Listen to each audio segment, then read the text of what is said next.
Ek groet jou in die wonderlike naam van ons Here Jesus Christus van Nasaret. Die naam bo elke naam, die naam van ons redder, die naam van die een wat ons so lief het, dat hy bereid was om sy lewe vir ons te gee. Wonder net baie daar, wie van ons sou bereid gewees het om ons lewens vir hom te gee? En weet jy wat? Ons het die voorreg om dit te kan doen. Ons het die voorreg om ons lewens aan hom te wy. Ons het die voorreg om te sê, Here Jesus, hier's ek. Ek gee u my alles, I totally surrender, Here, want ek weet wat u vir my op die kruis gedoen het, en omdat u my so lief het ek u lief, Here, en daarom wil ek alles doen wat u my vra. Ek is dan pastoor Elsa Botha vanaf die AGS Oasis gemeente in Witbank. Dit is my wonderlike voorreg om vir julle hier die boodskap te bring wat ek vandag van Vader af ontvang het en met julle te kom deel. Ek glo elke keer wanneer Vader ietsie vir my wys of gee of op my hart lê, is dit omdat hy wil hê ek moet dit met sy kinders deel. En ons is in 'n tyd in ons lewens waar ek weet, ons moet groei. Ek kry daagliks te doen met mense wat vir my sê, hulle voel, hulle groei nie. En ek wil graag julle help daarmee. En daarom glo ek het Vader vir my hierdie boodskappe gegee. Ek hou daarvan om voor te lees uit geskrewe stukke van vorige kerkleiers, geestelike leiers, hoe mense dit ook al kan noem. En wat ek vandag met julle wil graag bespreek, behandel ek met julle uit die boek van Andrew Murray. Die boek se naam is Die Inwonende Christus. Daar's 'n lewe van vreugde en oorvloed deur Andrew Murray. En ek deel graag hierdie boodskappe met julle. Dis goed wat ek self raak lees en waar ek aanklank in vind, en ek glo dis God se hartklop. En daarom is my program se naam Kom luister na die hartklop van God. Ek glo en vertrou dat Vader deur hierdie boodskap ook met jou wil praat. Daarom vra ek dat ons die oë sluit en oor hierdie saak sal bid. Vader, ons kom na u toe in die naam van Jesus Christus van Nasaret, en ek glo en vertrou dat hierdie boodskap vir u kinders is, uit u Vaderhart uit, dat u met u kinders wil praat. En Vader, daarom deel ek graag hierdie boodskap wat u vir my gegee het met hulle. Dis vir my 'n wonderlike voorreg, Here, en mag ek u behaag. Ek gee u al die eer. Ek is net 'n instrument, kom en gebruik my. En mag elkeen wat die boodskap hoor vandag, hierdie boodskap na hulle harte toe vat en 'n daadwerklike poging aanwend om te doen wat die woord vir ons leer. In Jesus kosbare naam. Amen en amen. Ek lees graag vir julle voor uit die 33-53 vertaling, daarvan 1 Korintiërs 3 vers 11 af. Of van 1 Korintiërs 3 vers 1 af. En ek, broeders, kom met julle nie spreek soos met geestelike mense nie, maar soos met vleeslike, soos met kleinkinders in Christus.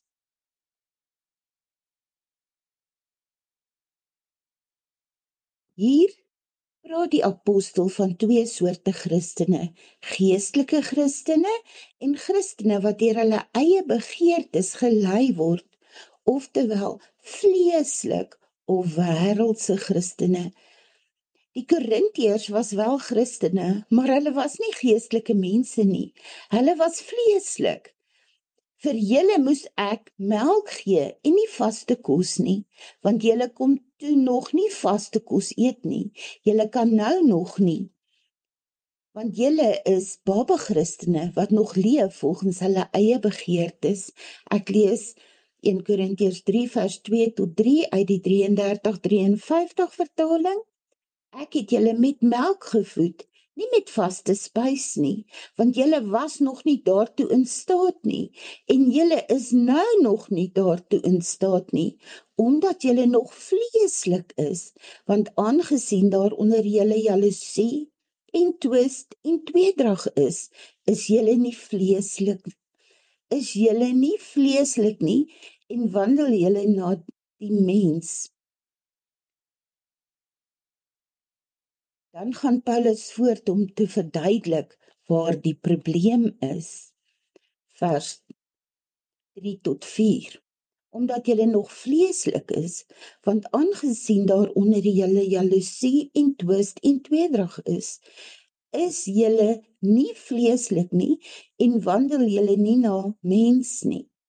Want as die een sê ek is van Paulus en die ander ek is van Apollos, is julle nie vleeslik nie.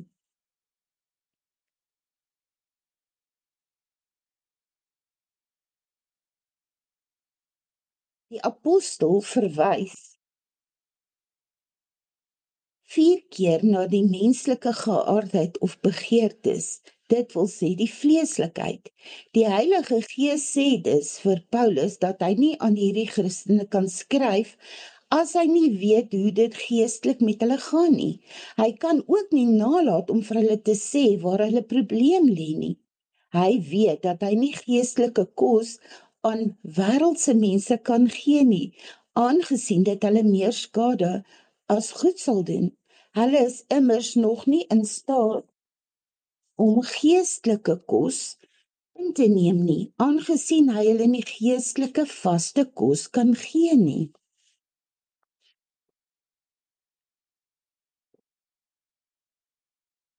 Moet hy hulle dus maar melk gee? Daarom sê hy so duidelik aan die begin van hierdie brief vir hulle presies hoe dit geestelik met hulle gaan. In die vorige 2 hoofstukke vertel hy hulle van sy bediening en die wyse waarop die Heilige Gees hom lei. Nou wil hy vir hulle sê in watter geestelike toestand 'n mens moet wees om die waarheid van die Gees aan te neem. Daarom begin hy deur te sê, ek kan nie met julle praat soos ek graag sou wou nie, want julle is nog vleeslik en kan nie geestelike waarheid aanneem nie. Hierdie woorde van Paulus laat ons besef dat daar 2 soorte Christene in Christus se kerk is. 2 soorte Christene. Daar's mense wat al baie jare gelowig is, maar altyd babel sal bly. Aan die ander kant is daar ook geestelike groot mense of volwassenes, wat hierdie mense het hulle volkome onder die Heilige Gees se beheer en leiding gestel. As ons enigsins seën wil ontvang, moet ons in die eerste plek besluit tot watter groep ons hoort. Lees ons deur die genade van God in alles net nederigheid, 'n geestelike lewe, of leef ons bloot vleeslik, wêrelds, nadat dit vir onsself uitgemaak het? Moet ons probeer verstaan wat bedoel word as ons van 'n vleeslike lewe praat. Kenmerke van 'n vleeslike Christen. Ons lei uit die brief aan die Korintiërs af dat daar 4 dinge is wat die vleeslike Christen se lewe kenmerk. In die eerste plek sien ons dat so iemand aanhou om baba te leef. Hy bly 'n baba. Laat my toe om met 'n beeld te verduidelik wat ek bedoel. Stel jou 'n pragtige baba van so 6 maande voor. Hy kan nog nie praat of loop nie, maar ons is nie daaroor ontsteld nie, want babas van daardie ouderdom kan nog nie praat of loop nie. Dit is dus normaal, maar gestel daardie baba het 'n jaar later nog niks gegroei nie, en 3 jaar later ook nie, dan sal ons dadelik sê dat daar ergens 'n baie groot fout is. Dan het daardie baba wat op 6 maande vir almal om hom so 'n groot vreugde was, 'n bron van groot kommer vir almal geword.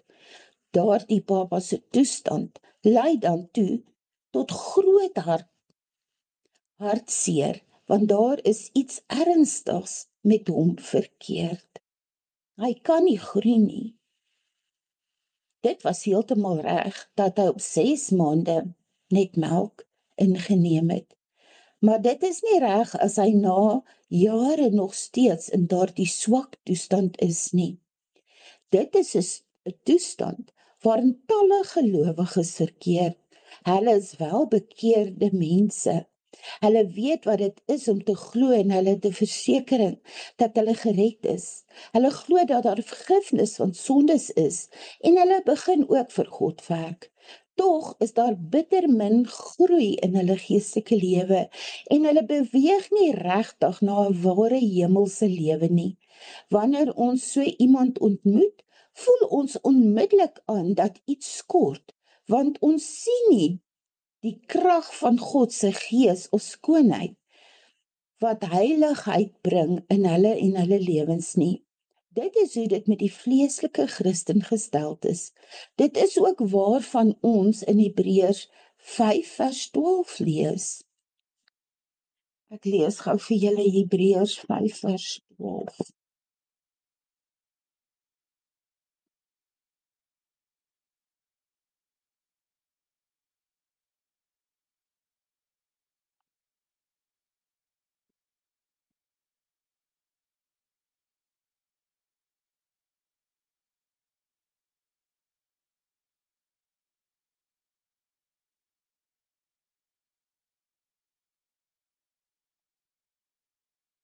Dis vir die blaai geliefdes. Ek hou daarvan om uit die woord uit te lees.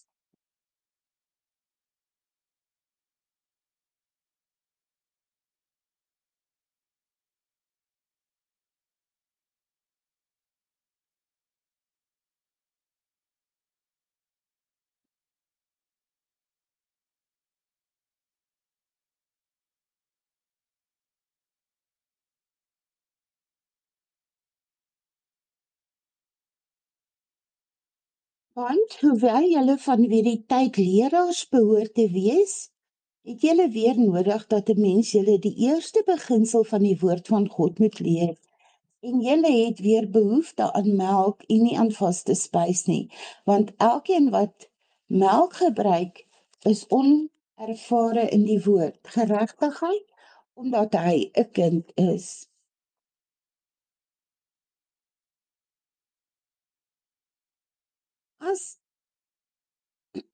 Ekskuus. Wat is die kenmerke van 'n klein kindjie? Een is dat 'n klein kindjie hom nie self kan help nie, maar gedurig van ander se hulp afhanklik is en gedurig verwag dat hulle hom moet help. 'n Baba is dikwels die tiran in die huis. 'n Ma kan nie altyd uitgaan wanneer sy wil nie, omdat sy haar baba moet voed en versorg. God het die mens, die volwasse mens, gemaak om na ander om te sien, maar die baba is so gemaak dat ander vir hom moet sorg en na hom moet omsien. Net so is daar Christene wat altyd hulp soek en nodig het. Hulle leraars en Christenvriende moet hulle gedurig deur vertroos, leer en die versekering gee wat hulle so nodig het. Hulle gaan kerk toe en bid hier toe en neem aan die kerk se bedrywighede deel met een doel. Hulle wil gehelp word. Dit is 'n teken dat so 'n mens nog 'n geestelike baba is. Nog 'n kenmerk van 'n baba is dat hy niks kan doen om sy medemens te help nie. Daar word van elkeen van ons verwag om iets tot die gemeenskap se vooruitgang by te dra. Ons het elkeen 'n plek in daardie gemeenskap en 'n taak om daar te verrig. Die baba kan egter niks vir die gemeenskap doen nie. Net so is dit op Christelike gebied. Daar's maar bitter min wat hierdie Christelike baba kan doen. Hulle probeer ook saam werk, maar hulle toon geen geestelike krag nie. En hulle werk lei tot bitter min seën. Elkeen behoort om dus af te vra of hy sy geestelike kleuterskoene ontgroei het.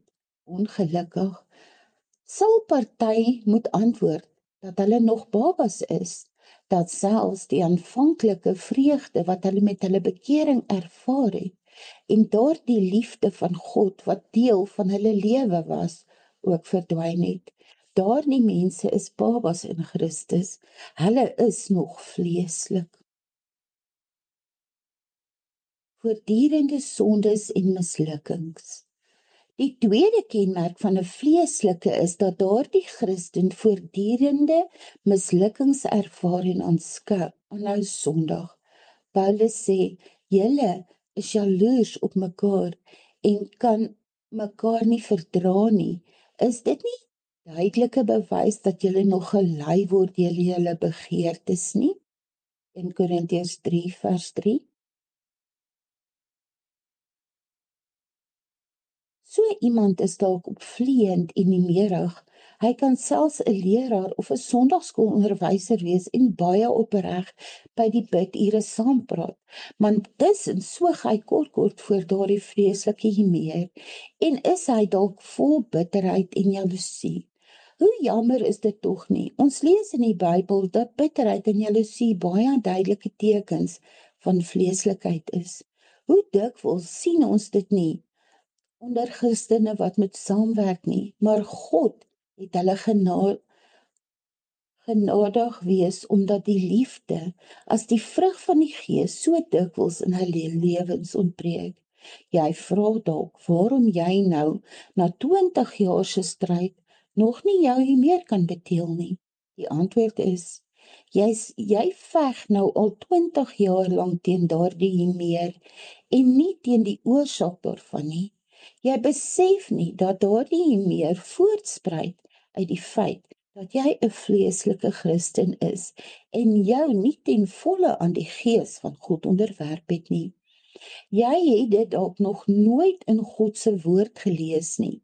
Dalk het niemand dit nog vir jou geleer nie, of dalk wou jy dit net nog nooit glo nie. Dit is egter 'n goddelike waarheid en daarom staan dit onveranderlik en vra Jesus Christus kan ons oorwinning oor die sonde gee en ons daarvan weerhou om af te dwaal. Ek sê glad nie dat die wortels van alle sonde in jou vernietig sal word en dat jy nooit weer die sonde geneig sal wees nie. As die Heilige Gees egter in 'n mens se hart kom woon, is sy gawe van diensbaarheid en krag ook tot jou beskikbaar, tot jou beskikking. Dan behaal 'n mens oorwinning oor die sonde. Dan het jy immers die krag en die vleeslike begeerte om die geestelike begeertes die hoof te bied. Ons sien nie net aan liefdesloosheid en selfsug dat iemand nog vleeslik is nie, maar ook aan soveel ander sondes. Hoeveel menslike ambisie, hoeveel eersoekery is daar nie nog onder Christene in hulle werksaamhede nie. En dit is alles die gevolg van 'n wêreldse lewe. Daarom moet ons onthou dat vleeslikheid lei tot voortdurende sonde en mislukking. God wil nie hê dat ons elke sonde voor hom moet bely nie. Nee, God wil nie net hê dat ons elke sonde voor hom moet bely nie. Nee, hy wil ook hê dat ons moet besef, daardie sonde is vir ons 'n teken dat ons nie op die geestelike gebied gesond is nie, dat ons nog vleeslike Christene is. Geliefdes, hierdie is 'n tere boodskap en mag dalk baie mense laat voel dat ek tik hulle op die vingers. Maar weet jy, hierdie is 'n boodskap wat van kardinale belang is. Ons sien hierdie dinge elke liewe dag in die kerk. Ons sien dit onder mense wat beweer dat alles is reg en hulle lewens is reg en hulle loop die pad mooi en hulle het nie sondes nie en al hierdie dinge. Maar ons sien hierdie eienskappe kop uitsteek in baie mense in die gemeentes, in die kerke. En ongelukkig is ons op 'n plek en 'n tyd in die lewe waar ons moet begin geestelik baie sterker staan. Ons moet van die melkies afkom en ons moet op die vaste kosse kom. Ons moet op die plek kom waar ons besef, maar God het 'n doel met my lewe en ek het 'n taak en ek moet hierdie taak verrig en ek moenie toelaat dat geestelike groei die ding is wat my stop om te doen wat die Here wil hê ek moet doen nie. Daar's te veel siele wat nog verlore is, te veel siele wat moet inkom vir die koninkryk. Ons moet op 'n plek kom waar ons besef dit gaan nie oor my nie. Dit gaan nie oor me, myself en I nie. Dit gaan oor God die Vader, Jesus Christus, sy Seun en die Heilige Gees. Ons moet op 'n plek kom waar ons besef, dit gaan oor siele wat verlore gaan, omdat ek aan myself dink, omdat ek in myself nie wil groei nie wil voortgaan, nie wil, hoe kan ek sê, al die aandag op myself wil hê, omdat ek ongelukkig is oor iets wat gebeur het in die kerk, of omdat ek voel ek kry nie die erkenning wat ek moet kry nie, of ek voel jaloers, of ek voel uitgebuit, of ek voel ek word nie raak gesien nie. Daai is alles deel van vleeslikheid, want dit gaan nie oor me, myself en I nie. Dit gaan nie oor die ek nie. Dit gaan oor Jesus Christus en wat hy vir ons op die kruis gedoen het, oor 'n verhouding met hom en om vir sy kinders te wys, 'n voorbeeld te wees van hoe moet 'n ware Christen wees, hoe moet 'n kind van God wees, en hoe oor niks bekommerd of niks kom voor hom nie, niks kom voor die Here nie. Heel eerste in jou dag moet jy tyd met hom spandeer. As jy wakker word, moet jy heel eerste met Vader praat, met Jesus praat, met Heilige Gees. En jy moet oop wees en luister vir wat die Heilige Gees vir jou wil sê. Geliefdes, dis baie belangrik dat ons moet begin opstaan, moet begin wys wie en wat ons is in Jesus Christus, moet begin ons autoriteit vat. Vader, lê dit baie op my hart in die laaste paar weke om met julle te praat oor jou autoriteit in Jesus Christus. Jy moet jou autoriteit vat, anders te gaan die vyand vir jou boelie. So, ons sien so baie gevalle van boelie wat daar buite in die wêreld aangaan. En laat ek nou vir jou sê, hy is die koning, die master of bullies. Hy's die groot instigator. Hy's die een wat kom en ons in ons gedagtewêreld aanval en vir ons in ons gedagtewêreld laat jammer voel oor onsself, jammer voel oor ons situasies en omstandighede. Hy's die een wat hierdie dinge doen. En ek wil vir jou sê, liewe boetie en sussie, wees waaksaam en bid. Kry jou verhouding met Jesus reg. Praat gedurig deur met hom, kommunikeer met hom. Dit is so belangrik, geliefdes. Hy wil 'n verhouding met jou hê. Hy wil nie hê jy moet vol selfbejammering rondloop nie. Hy wil hê jy moet opstaan en sterk staan en boldness hê en groot gaan voel. Mense moet kan sien wie en wat jy is. Jy moenie wil jammer gekry word nie. Jy moenie victim speel nie. Kom ons raak geestelik sterker. Kom ons kom van die melk af. Ons is nie meer kindertjies nie. Kom ons gaan groot vir Jesus Christus. Kom ons gaan groot vir die werk van die Here. Kom ons wen siele. Kom ons wees vreugdevol en gelukkig. In Jesus kosbare naam, Vader, ons kom na U toe en sê dankie vir hierdie boodskap.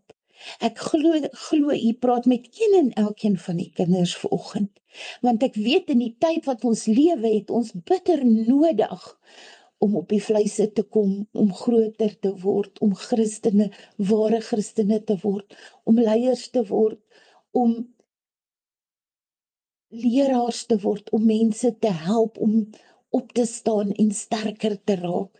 Vader, ek bid in Jesus naam, dat elkeen wat hierdie boodskap hoor vandag, u hartklop hoor, en hoor dat u hartklop vir hulle, en dat hulle sal opstaan, en beginne geestelik sterker word. It's not about me, myself and I. It's all about you, God. Vader, so dra ek elke liewe persoon wat na hierdie boodskap luister vandag aan u op. En vra, Here, maak hulle sterk, seën hulle. In Jesus wonderlike naam. Amen en amen. Geliefdes, dis dan my boodskap aan jou. Ek is Pastor Elsa vanaf die AGS Oasis gemeente in Witbank. My selfoonnommer is 066 273 0584. Ons is by AGS Oasis, soos ek al reeds gesê het.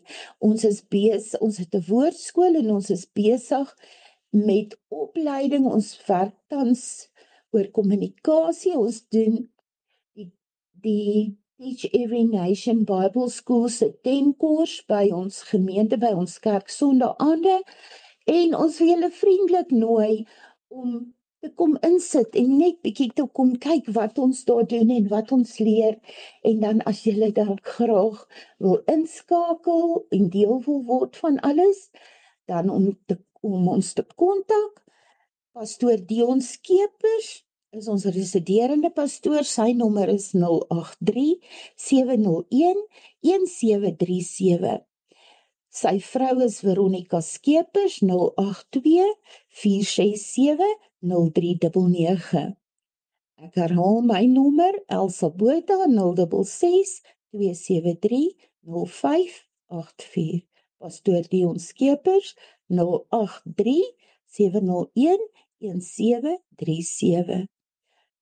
Sy vrou Veronica Skeepers, 082 467 0399. Jy kan ons gerus skakel vir berading, enige iets wat op jou hart lê, en dan so ook as jy graag by ons gemeente wil inskakel, of by ons Bybelskool, is jy welkom. Dis vir my 'n wonderlike voorreg om vandag hierdie boodskapie met julle te deel. My program se naam dan, kom luister na die hartklop van God, en mag jy 'n wonderlike tyd hê in die Here, die res van die naweek en week wat voorlê. Mag hy jou seën, mag jy hom ervaar soos nog nooit tevore nie. Mag hierdie boodskap jou hart aanraak, en ek bid dan volle genesing oor elke persoon se liggaam wat na hierdie boodskap luister, in Jesus kosbare naam. Krag, vrede, geluk, alles wat mooi is en alles wat van Jesus af is. Ek groet jou in die wonderlike naam van ons Here Jesus Christus. Shalom.